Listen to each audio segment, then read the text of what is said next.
최근 윤미향 의원실에서 주최한 국회 토론회에서 평화를 위해서라면 북한의 전쟁관도 수용한다. 북한의 전쟁은 정의 전쟁관. 북한의 무력 통일 결심에 우리도 그 방향으로 맞춰야 한다는 등 여기가 평양인지 서울인지 귀를 의심할 만한 발언들이 쏟아져 나왔다고 합니다.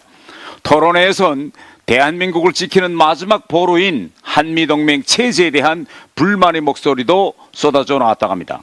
이 뉴스는 북한에도 전달됐을 테고 지금쯤 아마 김정은이 매우 흐뭇해할 것 같습니다. 참석자들의 성향에 대해 윤미향 의원이 몰랐을 리가 없습니다. 윤미향 의원 본인도 인사말로 윤석열 정부의 반북, 멸북 정책이 우리에게 걸림돌이 되고 있고 이를 이용하고 이득을 취하는 미국과 일본의 군사동맹 체제를 해결할 길을 이 토론회에서 열어봤으면 좋겠다고 했으니 같은 생각이었을 것입니다. 그러니 윤미향 의원이 이들의 발제, 토론자들의 발언을 안 말리지 않았겠습니까? 작년 9월에는 반국가단체인 제1번조선인 총연합회 행사에서 대한민국을 남조선 괴뢰 도당이라 비난해도 아무 말도 안 했으니 더 말해 뭘 하겠습니까? 이번 일은 윤미향 의원 개인의 문제로 볼 일이 아닙니다. 북한 김정은이 대한민국 초토화 적대적 두 국가 관계를 언급하며 곧박하고 선전선동을 펼치자 이에 전적으로 동조하는 운동권의 탈을 쓴 국내 종북 인사들이 얼굴을 내민 것으로 봐야 합니다. 운동권들이 왜 이렇게 종북 발언을 일삼고 국회에 허위 인턴을 등록해 국민 세금을 자신들의 호주머니로 가져가는지 어쩌면 그렇게 뻔뻔할 수 있을까 그 이유를 찾아보다 윤미향 의원이 출판 기념회에서 했던 말이 생각났습니다. 당시 윤미향 의원은 이해찬 전 민주당 대표가 자신에게 우린 운동하면서 자료를 다 태웠는데 왜 그걸 남겨뒀느냐 라고 말했다고 했고 이에 대해 본인은 내 앞에서 나를 막아주는 큰 벽이 있구나. 뭘 해도 되겠구나 라고 생각했다. 든든하다와 같은 희대의 명언을 남겼습니다. 범죄 행위도 막아주는 큰 든든한 벽이 있다는 마인드가 도덕성과 민주주의를 내세운 586 운동권의 파렴치한 민낯입니다. 도덕도 없고 정의도 없는 586 운동권 세력은 이번 22대 총선에서 국민들의 심판을 받아 그만 퇴장할 때가 되었습니다. 이상입니다. 앞에서 태영 의원님께서도 말씀하셨지만 저도 이어서 윤미향 사태에 대해서 말씀드리겠습니다. 원내부대표 정경희 의원입니다. 반일운동의 아이콘이라며 국회의원으로 당선되었으나 알고 보니 위안부 피해 할머니들 쓰시라고 국민들이 한 푼 두 푼 낸 성금으로 갈비 사 먹고 발 마사지나 받는 파렴치한 횡령범죄를 저지른 윤미향 의원. 이제는 국민 세금으로 운영되는 대한민국 국회에서 토론회를 빙자해 대놓고 종북 인사들의 말잔치를 열었습니다. 지난 1월 24일 윤미향 의원은 자신이 주최한 국회 토론회에서 윤석열 정부의 반북, 멸북 정책이 우리에게 걸림돌이 되고 있고 미국과 일본의 군사동맹 체제를 해결할 길을 이 토론회에서 열어봤으면 좋겠다고 인사말을 했습니다. 대한민국 안보의 핵심인 한미일 동맹을 해결해야 할 문제로 인식하는 사람이 대한민국 국회의원 맞습니까? 윤석열 정부의 반북, 멸북 정책이 우리에게 걸림돌이 되고 있다니 여기서 윤 의원이 말하는 우리는 북한을 뜻하는 겁니까? 윤 의원 국적이 조선민주주의인민공화국입니까? 윤 의원이 인사말을 시작으로 그날 토론회에서는 믿기 어려운 종북 발언이 거침없이 쏟아져 나왔습니다.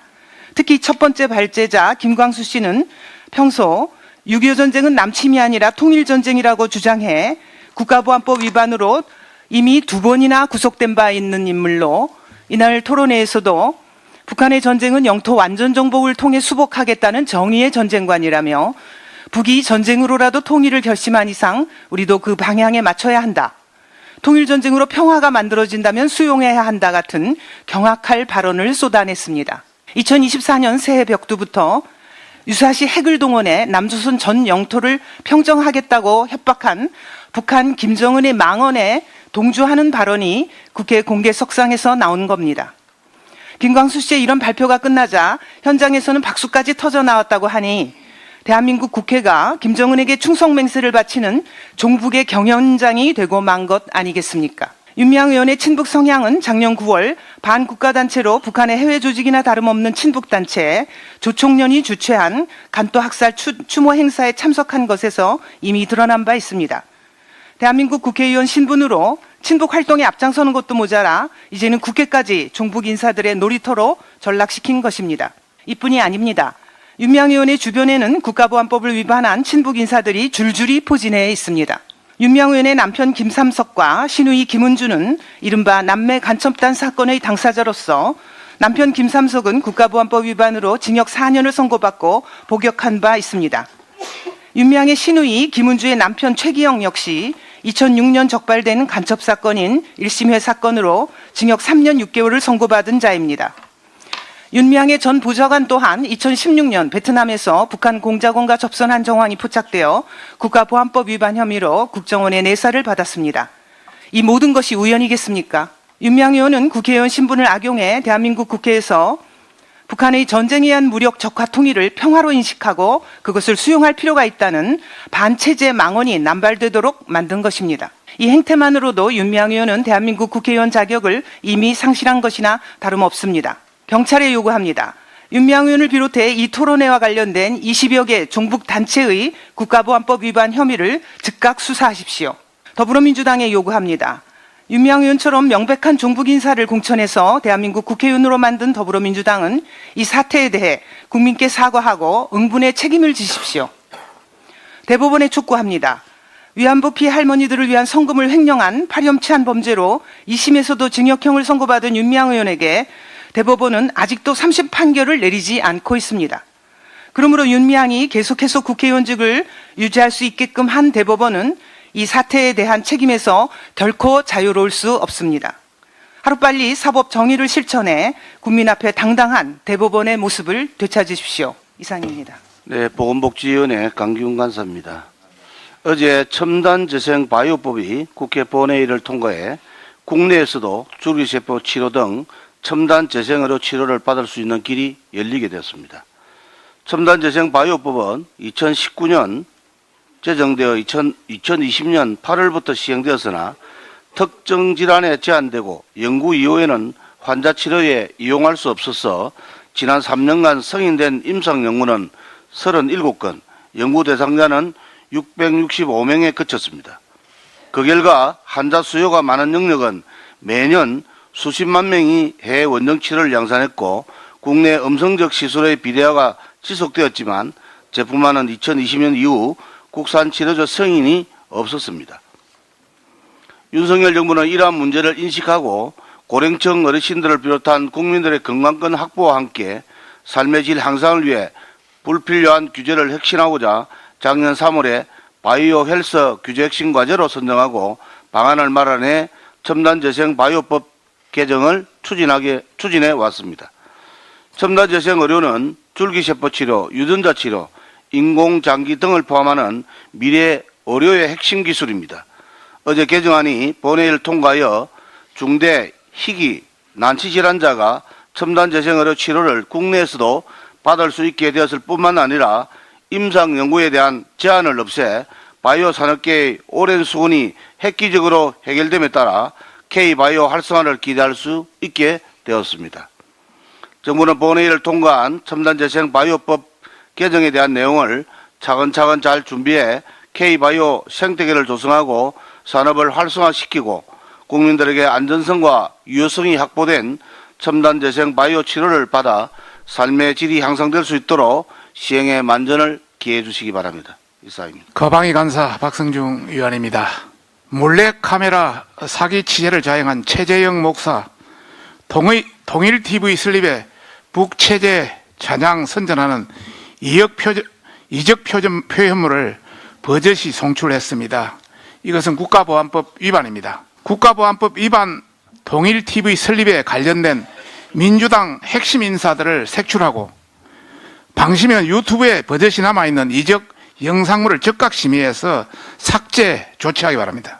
몰래카메라 사기 취재를 자행해서 검찰 수사를 받게 된 최재형 자칭 목사가 북한 이적 영상물을 송출해서 지난해 1월 중단된 통일TV의 부사장이었던 것으로 드러났습니다. 통일TV는 문재인 정부 때 다수의 북한 체제를 찬양 선전하는 영상물을 IPTV에 송출했습니다. 2022년 8월부터 2023년 1월까지 여기서 지적을 했습니다. IPTV에 5개월간 송출했으며 특히 이 영상물은 최재형 목사 측이 북한과의 공급 계약을 맺고 받은 것으로 보입니다. 문제는 통일TV의 이적 영상물을 공급한 북한의 저작권 사무국과 선전선동부와의 대북 저작권 계약은 안보리 1718호, 2094호에 따라서 개인 단체도 저촉돼서 자산을 압류할 수 있습니다. 또한 송출한 영상물에 북한의 사회주의 체제를 선전한 내용이 노골적으로 담겨 있으므로 국가보안법상 찬양 선전죄 7조, 이적 표현물 반포죄 제7조 5항에 해당할 것이며 계약 자금을 전달했을 경우 관련 법령 및 기준, 안보리 및 미국 대북제재, 남북교류협력법, 특수자료 지급 지침 등에 따라서 처벌을 할 수 있습니다. 그런데도 문재인 정부는 관련 법령을 형해하고 최재형 자칭 목사가 반국가적인 인식으로 자유민주주의를 비하하고 북한은 반대로 미화하는 이적 영상물을 버젓이 송출하게 했으며 유튜브에는 아직까지 해당 영상물이 남아있는 상황입니다.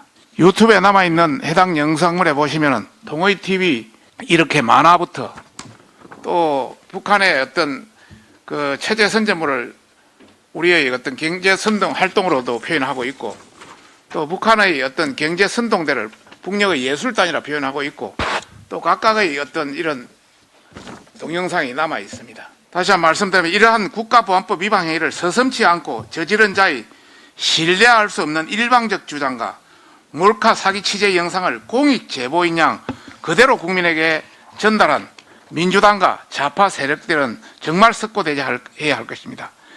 민주당과 반국가 세력들의 이율배반적인 행태에 강력히 경고합니다. 김혜경 법인카드 사적 유용, 김정숙 여사의 명품 옷 특할비 사용 문제들은 축소하면서 국가보안법을 위반해서 민주주의를 훼손하고 사기 취재, 사기 공작을 자행한 최재형의 주장을 부각하는 것은 국민을 기만하는 것입니다. 극단적 좌편향 유사 언론과 민노총 언론노조가 장악한 MBC 등에도 강력히 경고합니다.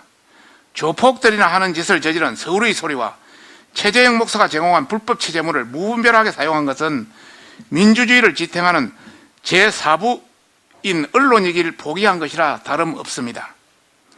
이에 방송통신심의위원회는 중단된 통일TV의 영상물이 유튜브 해당 채널에 아직 남아있기 때문에 구글의 즉각 삭제 조치를 요구해야 하며 최재형 목사가 국기문란 사기 취재를 자행한 영상도 더 이상 확산하지 않도록 조치해야 합니다.